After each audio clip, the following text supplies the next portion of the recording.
अस्सलाम वालेकुम dear students, welcome to my YouTube channel Sarshan Sky Science Foundation. बेटा last lecture में हमने क्लासिफिकेशन ऑफ पेंगुइन एनिमलिया को स्टडी किया था, जिसमें हमने उसकी जो फर्स्ट क्लास थी, फर्स्ट फाइलम था, फाइलम पोरिफेरा, उसको डिस्कस किया था। आज के लेक्चर में बेटा हम नेक्स्ट जो हमारे पास फाइलम है, फाइलम नाइडेरिया, उसको डिस्कस करेंगे। इसको आप यहाँ सी जो है वो साइलेंट है, आप इसको नाइडेरिया पढ़ेंगे। क्या पढ़ेंगे? नाइडेरिया। इसका एक और नाम है, इसको सिलेंट्रेटा भी कहते हैं। क्या कहते हैं इसको? Phylum Coelenterata. सेकंड नाम इसका है फाइलम सिलेंट्रेटा। इसको फाइलम नाइडेरिया भी कहते हैं और फाइलम सिलेंट्रेटा भी कहते हैं। अब ये नाम इसको किसने दिए? तो एक साइंटिस्ट था हमारे पास, लियोकार्ड। लियोकार्ड गिव्स नेम सिलेंट्रेटा, यानी ये सिलेंट्रेटा नाम है, ये इसको लियोकार्ड ने दिया। नेक्स्ट हमारे पास नाइडेरिया नाम है, नाइडेरिया, ये इसको हैट्सचेक ने दिया। यानी एक और साइंटिस्ट थे जिनका नाम था हैट्सचेक, उन्होंने इसको क्या नाम दिया? नाइडेरिया का। अब ये जो नाम नाइडेरिया है, ये इसको किस किस वजह से दिया गया? तो बेटा due to present of stinging cells are nematocysts, यानी कि स्ट्रिंगिंग सेल्स कहते हैं हम, स्ट्रिंगिंग सेल्स कहते हैं डसने वाले सेल्स। ठीक है, तो इनके पास क्या होता है? निमाटोसिस्ट होते हैं, जिस वजह से इसको हम नाइडेरिया नाम देते हैं। ठीक है बेटा। नेक्स्ट हम देखेंगे इसका हैबिटेट, यानी ये किस हैबिटेट में, किस तरह के मस्कन में रहते हैं। तो पिछले हम फाइलम में देखा था कि वह पानी में रहते थे, यानी इक्वेटिक थे। ये भी हमारे पास क्या है? सारे के सारे आल आर इक्वेटिक, यानी सारे पानी में रहते हैं। फिर पानी में दो तरह का पानी होता है बेटा, मैंने आपको बताया था। कुछ साल्टी वाटर होता है जिसको हम मैरीन वाटर कहते हैं, और कुछ हमारे पास फ्रेश वाटर होता है, जैसे दरियाओं का पानी हो गया, झीलों का पानी हो गया। ठीक है, तो इसमें मोस्टली जो होता है बेटा वो मरीन होते हैं, ज्यादातर जो होते हैं साल्टी वाटर में रहते हैं। इनमें से चंद जो होते हैं बेटा वो किस में रहते हैं? फ्रेश वाटर में रहते हैं। फ्रेश वाटर के एग्जांपल हमारे पास है हाइड्रा हो गया, जेलीफिश हो गया। जेलीफिश का आपने समंदर में देखी होगी बेटा। तो ये हाइड्रा, जेलीफिश वगैरह जो है फ्रेश वाटर में रहते हैं। टोटल जो इसकी स्पीशीज है वो 10,000 है, यानी टोटल इसकी कितनी स्पीशीज है बेटा? 10,000 है। फाइलम पोरिफेरा में हमने बात की थी, जो इनकी टोटल स्पीशीज है वो कितनी है? 5,000 है। यानी फाइलम पोरिफेरा से भी बड़ा फाइलम है, फाइलम नाइडेरिया। नेक्स्ट हम देखेंगे इसकी मूवमेंट। यहाँ मैंने बेटा हेडिंग बनाई है, आप ये टॉपिक है इसको हेडिंग के साथ याद करेंगे। नंबर 1 आप इंट्रोडक्शन की हेडिंग देंगे, सेकंड पे आप उसकी हैबिटेट की हेडिंग देंगे। क्या करेंगे? आप हैबिटेट की हेडिंग देंगे, फिर आप मूवमेंट की, यानी मूवमेंट के लिहाज से भी ये दो तरह के होते हैं। कुछ हमारे पास सिसाइल होते हैं, कुछ मोटाइल होते हैं। ज्यादातर जो होता है बेटा वो सिसाइल होते हैं। सिसाइल क्या होता है? सिसाइल कहते हैं जो मूवमेंट, हरकत ना करते हो, यानी कि एक ही जगह पर चिपके रहे, अपनी जगह पे पड़े रहे। जैसे हमारे पास प्लांट्स होते हैं, तो प्लांट्स एक ही जगह पे रहते हैं बेटा, वो लिविंग ऑर्गेनिज्म है लेकिन एक ही जगह पे रहते हैं। कभी ऐसा नहीं है कि आपने आज देखा प्लांट आपके घर के सामने था, कल देखा किसी और के घर के सामने चला गया है, तो वो अपनी ही जगह पे रहते हैं। तो सिसाइल, ये जितने भी होते हैं बेटा ये सिसाइल होते हैं, मूवमेंट नहीं करते। इसकी एग्जांपल हमारे पास है हाइड्रा और कोरल्स। कोरल रील्स का नाम आपने बेटा सुना हुआ है। नेक्स्ट हमारे पास मोटाइल। जो मोटाइल है बेटा, ये लफ्ज ये मोशन से निकला है। किससे? मोशन से। और मोशन का मतलब होता है हरकत। क्या होता है बेटा? हरकत। फिजिक्स में आपने पढ़ा होगा। तो यानी ये मोटाइल होते हैं, यानी हरकत करने वाले होते हैं। इनकी एग्जांपल हमारे पास है जेलीफिश। जेलीफिश जो है अपनी जगह पे जो है अगर पानी के अंदर हरकत करती रहती है। ठीक है, ये मोटाइल होते हैं। नेक्स्ट जो थर्ड आप हेडिंग देंगे बेटा वो आ गया आपके पास है अरेंजमेंट्स। यानी अरेंजमेंट्स, इनकी अरेंजमेंट किस तरीके से होती है? तो ज्यादातर जो बेटा ये फ्री लिविंग होते हैं, यानी आजादाना रहते हैं। ठीक है, कुछ हमारे पास क्या होता है? कॉलोनियल होते हैं, कॉलोनीज बना के रहते हैं। जैसे इंसान है कॉलोनी बना के रहता है, इस तरीके से भी आपस में इकट्ठे रहते हैं, कॉलोनी बना के रहते हैं। ठीक है, इसके एग्जांपल हमारे पास है कोरल्स और ओबिलिया। नेक्स्ट हम देखेंगे बेटा इसका बॉडी स्ट्रक्चर, यानी अपने स्ट्रक्चर की इसकी साख कैसी होती है। तो बेटा ये रेडियल सिमेट्री इनके पास होती है। फाइलम पोरिफेरा में भी हमने देखा था कि इनके पास क्या होती है? रेडियल सिमेट्री होती है। सिमेट्री हमारे पास दो तरह की होती है, बायलैटरल सिमेट्री और रेडियल सिमेट्री। रेडियल सिमेट्री की मैंने बात बताई थी। फर्स्ट कर लें कि हम एक बॉल लेते हैं और इस बॉल को हम दरमियान से कट करते हैं। जब इसको मैं दरमियान से कट करता हूँ तो ये दो इक्वल पार्ट्स में डिवाइड हो जाती है। यानी ऐसी कोई भी चीज जिसको आप जिस प्लान से, जिस एंगल से भी काटें, वो दो इक्वल पार्ट्स में डिवाइड हो जाए, उसको बोलते हैं रेडियल सिमेट्री। जब यहाँ से मैंने इसको दरमियान से काटा तो ये दो इक्वल पार्ट्स में डिवाइड होगी। अगर इसको मैं यहाँ से काटता हूँ तब भी ये दो इक्वल पार्ट्स में डिवाइड हो जाती है बेटा। और अगर इसको मैं दरमियान से इन दोनों जगह से छोड़ के इस तरीके से काटता हूँ तब भी ये दो इक्वल पार्ट में डिवाइड हो जाती है। तो इसको हम बोलते हैं क्या? Radial symmetry. बायलैटरल सिमेट्री क्या होती है कि आप उसको जो है अगर आप उसको दो इक्वल पार्ट्स में डिवाइड करें तो बराबर डिवाइड ना हो। जैसे हमारे पास ह्यूमंस है, इंसान है। क्या है हमारे पास? इंसान है। अगर आप इंसान को काटते हैं ऊपर से नीचे इस तरीके से काटते हैं हॉरिजॉन्टली तो दो इक्वल पार्ट्स में डिवाइड होता है। यानी अगर आप उसको इस प्लेन में काटेंगे तो इक्वल पार्ट्स में डिवाइड होगा, लेकिन अगर आप उसको बीच से कट करते हैं दो इक्वल पार्ट्स में डिवाइड नहीं होता। क्यों नहीं होता? देखिए अगर मैं इसको यहाँ से कट करता हूँ तो क्या होगा? जो इसका हेड है वो ऊपर वाले हिस्से में जाएगा और जो नीचे वाला हिस्सा है उसमें हेड नहीं होगा, उसमें टांगे होंगे। ऊपर वाले में हेड होगा लेकिन टांगे नहीं होंगी, तो इक्वल पार्ट्स में डिवाइड नहीं होगा। इसको हम कहते हैं बायलैटरल सिमेट्री। नेक्स्ट है दे आर डिप्लोप्लास्टिक एनिमल। ये क्या होते हैं बेटा? डिप्लोप्लास्टिक एनिमल्स होते हैं। अब डिप्लो का मतलब है डाई, का मतलब होता है बेटा टू। ब्लास्टिक लफ्ज निकला है ब्लास्टोडर्म से। किससे? ब्लास्टोडर्म। अब ब्लास्टोडर्म क्या होती है? डेवलपमेंट के दौरान जब फीमेल और मेल के गैमेट्स आपस में मिलते हैं तो एम्ब्रियो ज़ायगोट बनता है। ज़ायगोट की डेवलपमेंट से आगे एम्ब्रियो बनता है। तो एम्ब्रियो की जब डेवलपमेंट हो रही होती है उसके दौरान क्या होती है कि दो लेयर्स बनती हैं जिसको हम बोलते हैं डिप्लोब्लास्टोडर्म। वो लेयर्स होती हैं, यानी इनके दौरान जब इनके अंदर जो है एम्ब्रियो बनता है तो उसमें दो लेयर्स बनती हैं।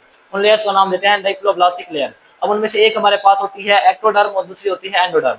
एक्टो का मतलब बेटा होता है आउटसाइड। एक्टो का मतलब क्या होता है बेटा? आउट साइड, यानी क्या होती है? बाहर वाली लेयर होती है, इसको आउटर लेयर भी कहते हैं। क्या कहते हैं बेटा? आउटर लेयर, यानी ये बाहर वाली लेयर होती है। और एक हमारे पास एंडो का मतलब होता है बेटा इनसाइड। क्या होता है? इनसाइड। तो इनसाइड का मतलब हुआ कि ये इनर आउटर लेयर है तो ये इनर लेयर है, यानी इसमें दो लेयर्स बनती हैं एम्ब्रियो की डेवलपमेंट के दौरान। एक को बोलते हैं हम आउटर लेयर जिसको एक्टोडर्म भी कहते हैं, एक इनर लेयर होती है इसको एंडोडर्म भी कहते हैं। इसको हम एक और खास नाम देते हैं, वो हमारे पास है एपिडर्मस। एपिडर्मस, यानी एपिडर्मस क्या होगी? ये आउटर लेयर होगी जिसको एक्टोडर्मी कहते हैं। दूसरी होती है गैस्ट्रोडर्मस। क्या होती है? गैस्ट्रोडर्मस। गैस्ट्रोडर्मस। बाद में जब इन बेटा ये एम्ब्रियो की डेवलपमेंट होती है तो ये जो गैस्ट्रो एपिडर्मस है ये चेंज हो जाती है स्किन में, यानी स्किन बनाती है। जबकि हमारे पास जो गैस्ट्रोडर्मस होती है बेटा ये आगे जो है डाइजेस्टिव सिस्टम के जो ऑर्गन्स होते हैं ये उनको बना रही होती है। यानी कि एम्ब्रियो डेवलपमेंट के दौरान इनके पास दो लेयर्स बनती हैं, इसलिए इनको डिप्लोब्लास्टिक कहते हैं। ठीक है, एक हमारे पास एक्टोडर्म होती है और एंडोडर्म होती है।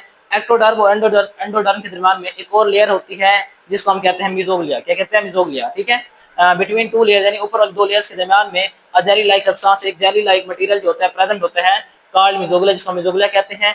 Originated from ectoderm and endoderm, यानी जो मिजोग्लिया होता है बेटा ये कहां से ओरिजिनेट होता है, निकलता है एक्टोडर्म और एंडोडर्म से निकलता है। नेक्स्ट देखें, कंटेन अमोबाइड सेल, यानी ये जो मिजोग्लिया होता है इसके पास क्या होते हैं? एमोबाइड सेल्स होते हैं। यानी ये क्या होता है? एक्टोडर्म और एंडोडर्म के दरमियान में एक लेयर है तो इसके पास क्या होते हैं? एमोबाइड सेल्स होते हैं।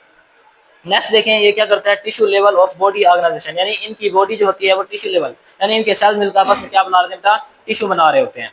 टिश्यू लेवल होता है इसके अंदर। They have special cell called cnidocyst, यानी इनके पास खास तरह के सेल्स होते हैं जिनको बोलते हैं नाइडोसिस्ट। अब नाइडोसिस्ट देखें तो नाइडोसिस्ट जो है, नाइडो निकला है लफ्ज नाइडेरियन से, नाइडेरियन, और सिस्ट का मतलब होता है बेटा सेल, यानी नाइडोसिस्ट वो सेल होंगे जो किसमें होते हैं? सनाइडेरियंस में होते हैं। अब सनाइडेरियन जितने भी फाइलम नाइडेरिया के एनिमल्स होते हैं बेटा इनको हम नाइडेरियंस बोलते हैं, यानी फाइलम नाइडेरिया के जो एनिमल्स हैं उनको हम नाइडेरियंस बोलते हैं। और नाइडोसिस्ट क्या होंगे? नाइडेरियन सेल होंगे। नाइडो का मतलब हो गया नाइडेरियंस और सिस्ट हो गया सेल, तो यानी नाइडोसिस्ट ऐसे सेल हैं जो सिर्फ कहाँ पाए जाते हैं? नाइडेरियंस के अंदर पाए जाते हैं बेटा। नेक्स्ट देखें, cnidocyst contains special organelle called nematocyst, यानी ये जो नाइडोसिस्ट सेल्स होते हैं हमारे पास इनके पास खास तरह के ऑर्गेनेलीज होते हैं। अब ऑर्गेनेली क्या होता है बेटा? आपने क्लास 9 के अंदर पढ़ा कि सेल होता है, सेल के अंदर छोटी छोटी साख्तें होती हैं जिनका हम नाम देते हैं ऑर्गेनेली का। जैसे आपने न्यूक्लियस का नाम सुना हुआ है, माइटोकॉन्ड्रिया का नाम सुना हुआ है, ये क्या है? हमारे पास ऑर्गेनेली है। इसी तरीके से ये जो हमारे पास नाइडोसिस्ट सेल्स होते हैं इनके पास इसके इन न्यूक्लियस के अलावा माइटोकॉन्ड्रिया के अलावा भी खास तरह के क्या होते हैं? सेल ऑर्गेनेली होते हैं जिनको हम बोलते हैं नेमाटोसिस्ट। अब ये ऑर्गेनेली क्या काम करते हैं? जिस तरह हम देखा कि माइटोकॉन्ड्रिया है तो उसका काम है सेलुलर रेस्पिरेशन के दौरान राइबोसोम प्रोटीन तैयार करता है। इसी तरीके से हमारे पास जो निमाटोसिस्ट हैं इनका भी एक खास काम होता है, वो क्या काम है? डिफेंड द बॉडी, यानी बॉडी को क्या करते हैं? डिफेंड करते हैं, प्रोटेक्ट करते हैं। बाहर से जो ऑर्गेनिज्म इन पर हमलावर होते हैं उनसे इनको बचाते हैं। दूसरा क्या करते हैं? ये कैप्चर द प्रे, यानी शिकार को कैप्चर करते हैं, पकड़ के खाते हैं, यानी शिकार जो है उसको पकड़ने के लिए क्या करते हैं? मदद करते हैं। नेक्स्ट हम इसकी बॉडी कैविटी देखें, यानी कि बॉडी जो कैविटी होती है वो कैसी होती है? यानी इनकी बॉडी कैविटी, कैविटी क्या होती है बेटा? किसी भी खाली स्पेस को, यानी हम खास कर हमारे पास ये बॉक्स है, इस बॉक्स के अंदर की जो स्पेस है इसको हम बोलते हैं क्या? कैविटी। तो कैविटी समझ में आई, किसी भी खाली स्पेस को हम बोलते हैं कैविटी। तो इनकी बॉडी कैविटी कैसी होती है बेटा? इनकी बॉडी कैविटी को हम नाम देते हैं गैस्ट्रोवेस्कुलर कैविटी। क्या नाम देते हैं? Gastrovascular cavity. या फिर एक और नाम देते हैं एंटीरॉन। क्या नाम देते हैं? एंटीरॉन। इनकी जो कैविटी होती है बेटा वो क्या होती है? ब्लाइंड एंडिंग कैविटी होती है। ब्लाइंड एंडिंग कैविटी से मुराद ये है कि इनकी क्या सिर्फ वन ओपनिंग होती है, यानी क्या होती है? सिर्फ एक ओपनिंग होती है। जब फर्स्ट वाले हमारे पास कोई भी कैविटी है तो बाज़ उनमें दो ओपनिंग्स होती हैं, ठीक है, एक जिससे हम चीज को एंटर करते हैं और एक जिससे चीज को एग्जिट करते हैं, बाहर भेजते हैं। लेकिन इनमें क्या होता है? ब्लाइंड एंडिंग कैविटी, यानी इस तरह से ये देखें ये एंटीरॉन है, इसकी कैविटी है। अब इसके सिर्फ वन माउथ है, ये देखें ये सिर्फ एक इसकी ओपनिंग है, नीचे से क्या है? ये बंद है। अगर यहाँ नीचे से एक और ओपनिंग होती तो ऊपर से कोई चीज जाती, नीचे से निकल जाती। नीचे से क्या है? ये बंद है, इसलिए इसको बोलते हैं ब्लाइंड एंडिंग कैविटी। यानी इसकी जो कैविटी है, ये जो स्पेस है ब्लाइंड है, यानी इसमें एक तरफ से सिर्फ चीजें आ सकती हैं, बाहर नहीं जा सकती, इसलिए हम इसको बोलते हैं कि ओपनिंग है। इस ओपनिंग को बोलते हैं बेटा माउथ।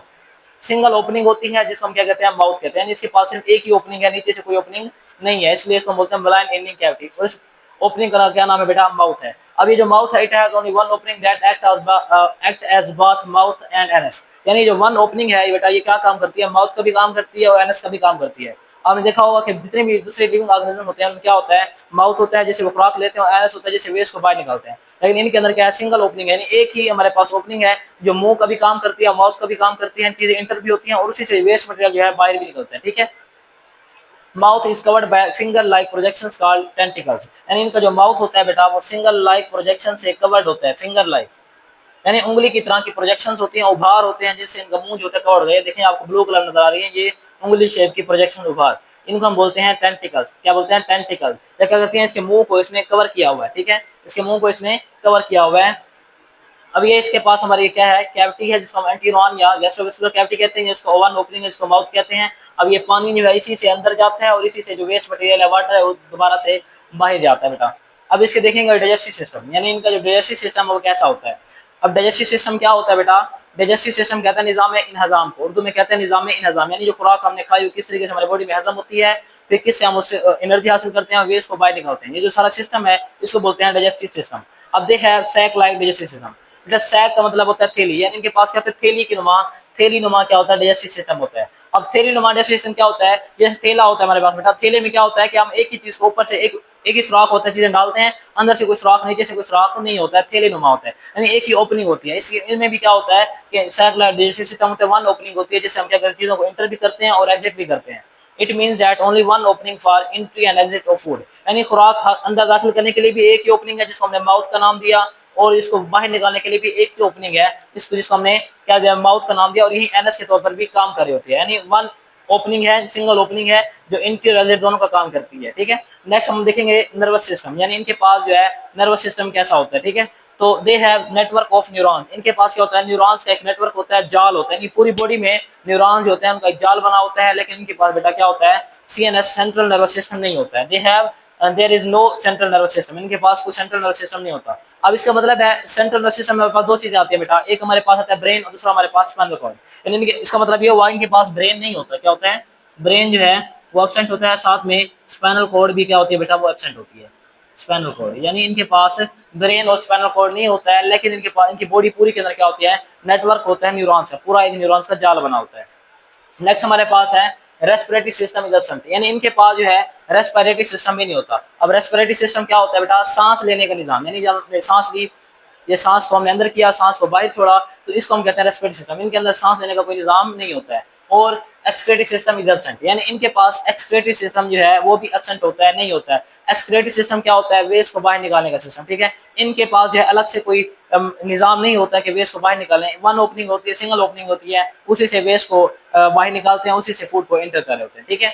नेक्स्ट देखेंगे सर्कुलेटरी सिस्टम, यानी इनके पास जिसको हम ट्रांसपोर्ट सिस्टम भी कहते हैं वो भी एब्सेंट होता है। सर्कुलेटरी सिस्टम कहते हैं बेटा निजाम गर्दिश, यानी गर्दिश का जो निजाम होता है, यानी हमारे जिस्म में जो खून है जिसमें गर्दिश कर रहा है, जिसमें हमारे पास हार्ट हो गया, इनके पास हार्ट नहीं होता है। इनके पास सर्कुलरी सिस्टम, जिसको हम ट्रांसपोर्ट सिस्टम भी कहते हैं, कि वो चीजों को क्या करता है, एक जगह से दूसरा ट्रांसपोर्ट करता है, वो नहीं होता है। ठीक है।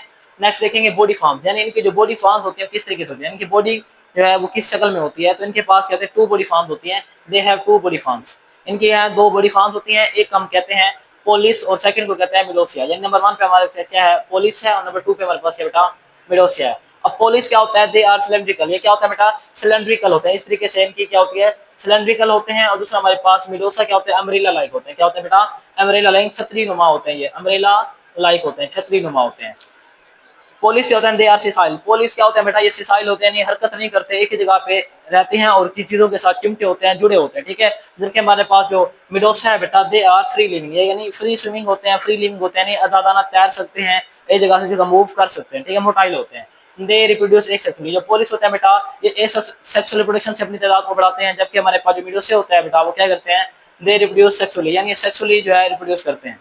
नेक्स्ट हम लास्ट पॉइंट हमारे पास है रिप्रोडक्शन, यानी अपनी तादाद को किस तरीके से बढ़ा रहे हैं, इनमें रिप्रोडक्शन किस तरीके से होती है। तो बेटा रिप्रोडक्शन एसेक्सुअल रिप्रोडक्शन भी होती है इनमें, और सेक्सुअल रिप्रोडक्शन भी होती है।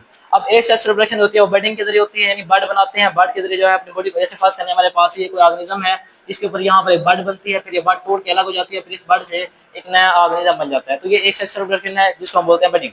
नेक्स्ट हमारे पास है बेटा सेक्सुअल रिप्रोडक्शन। अब सेक्सुअल रिप्रोडक्शन होती है बेटा वो गैमेट्स के जरिए होता है, यानी गैमेट फॉर्मेशन के जरिए सेक्सुअल रिप्रोडक्शन होती है। अब गैमेट्स क्या होता है कि हमारे पास ये फीमेल का सेल है, ये मेल का गैमेट है, ये आपस में मिलेंगे तो जाइगोट बनेगा, फिर जाइगोट से क्या बनता है आगे एम्ब्रियो बनता है, क्या बनता है आगे एम्ब्रियो बनता है। बहुत से जाइगोट के ऊपर क्या होती है डेवलपमेंट होती है और एम्ब्रियो बन जाता है, और एम्ब्रियो से एक नया जानदार बन जाता है। तो इनमें सेक्स रिप्रोडक्शन कैसे होती है, गैमेट फॉर्मेशन से होती है। बेटा ये था हमारा आज का छोटा सा लेक्चर। बेटा मैंने कोशिश की है कि आपको हेडिंग के साथ टॉपिक्स वाइज जो है हम आपको नोट्स प्रोवाइड करें।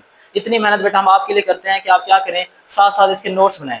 हेडिंग के साथ आपने जैसे हैबिटेट की हेडिंग है, मूवमेंट की हेडिंग है, अरेंजमेंट्स की हेडिंग है, बॉडी स्ट्रक्चर है, आपने टॉपिक्स को हेडिंग के साथ तैयार करना है ताकि आपको पता चले कि इसमें शॉर्ट कौन कौन से हैं, लॉन्ग कौन कौन से हैं और एमसीक्यू। इस टॉपिक में हमने सारे आपके शॉर्ट भी कवर कराए हैं, जैसे आपके पास एक शॉर्ट बन सकता है पॉलिप्स और मेडोसा में क्या फर्क होता है, तो पूरे मैंने इसका डिफरेंस लिख दिया आपको, ठीक है बेटा। इस तरीके से आपके पास एमसीक्यूज आ सकते हैं, ठीक है। तो टॉपिक वाइज हमने आपको जो है ये नोट्स प्रोवाइड किए हैं। तो अगर आपको हमारी मेहनत पसंद आई हो तो बेटा हमारे वीडियो को शेयर करें, हमारी वीडियो को लाइक करें और हमारे चैनल को सब्सक्राइब करें और हमारी स्काई फैमिली का हिस्सा बने। अल्लाह हाफिज़।